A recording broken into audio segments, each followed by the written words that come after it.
Hey YouTube, this is Alexander, and today I'm going to be bringing you my LG G Watch unboxing and first impressions video. So before we actually dive into it, I wanted to give a huge shout out and thanks to Dom over at Mac Mixing for the great deal on this guy.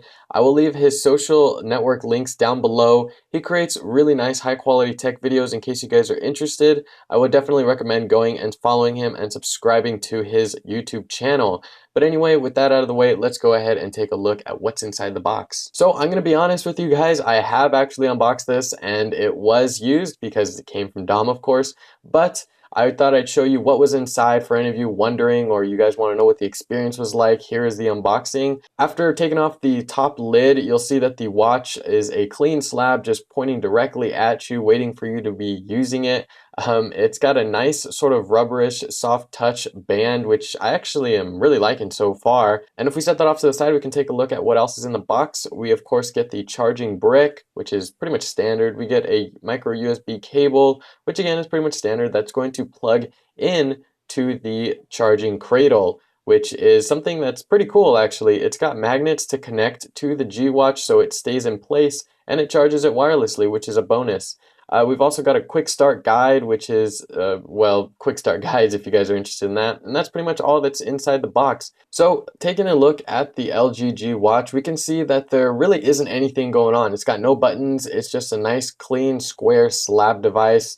Putting it in the cradle is pretty easy. The cradle does have adhesive on the bottom so it doesn't wobble around as you're taking the watch out or putting it into the cradle. And it's just a really nice overall experience. So taking a look at the specs, we've got Android Wear running on this guy. It's got a 22mm watch band strap, which is not proprietary, so you should be able to change it out.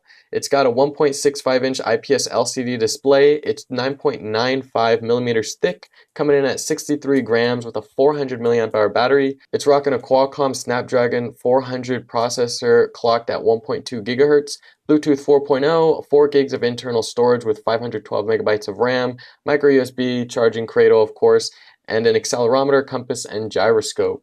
So moving on to what I think about the device after having used it for a little less than a day or so is I'm actually pretty impressed with the display. I could easily see it out in direct sunlight and this was at 50% brightness, so 3 out of 6. Meanwhile, I had my Chromebook out with it, the Acer C720p, and I had that guy at about 75% brightness and I couldn't really see anything on it. So this watch carries actually a pretty nice display, pretty easy to see in direct sunlight. So something I noticed that wasn't really accurate was the pedometer. I mean, it will track your steps for the most part, but it also track pretty much any movement in your wrist. So if you're moving around your wrist a lot, it may also pick that up. So I haven't really found it to be terribly accurate. But it's just, a small feature. I don't think people are buying this watch for the pedometer alone, but it's something to note. Having been using it since yesterday, I noticed that since it was maybe a little warmer yesterday and I'm not used to wearing a watch, my wrist did get a little sweaty. And it's not really a huge deal. The band is really comfortable actually. I'm really liking that. The watch is really nice. It's not big or anything, but I just noticed my wrist did get a little sweaty. So if you maybe are a sweaty person or you've got hairy wrists like me, or maybe it's a little warm, you're just gonna notice your wrist is gonna get a little sweaty, but it's nothing really, it's not a deal breaker or anything like that. And the watch, it may seem big on my somewhat smaller than average wrists.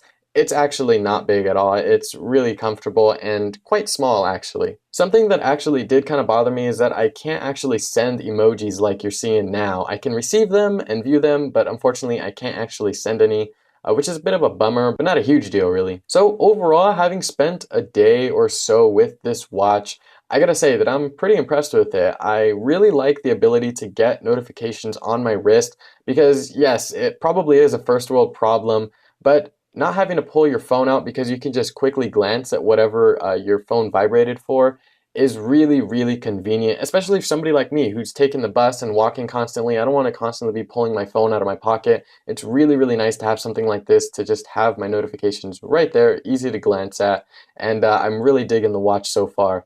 So that's pretty much been it. If you guys enjoyed the video, be sure to hit that like button, subscribe down there for more. I will be having a full video review of this. Let me know what you guys want to see in that video. And if you guys want to see some sort of separate video just dedicated to Android Wear, be sure to also let me know with a comment down below. And definitely check out Dom's channel, which will be linked down below. Like, go do it right after this video. I'll catch you guys in the next one. Peace.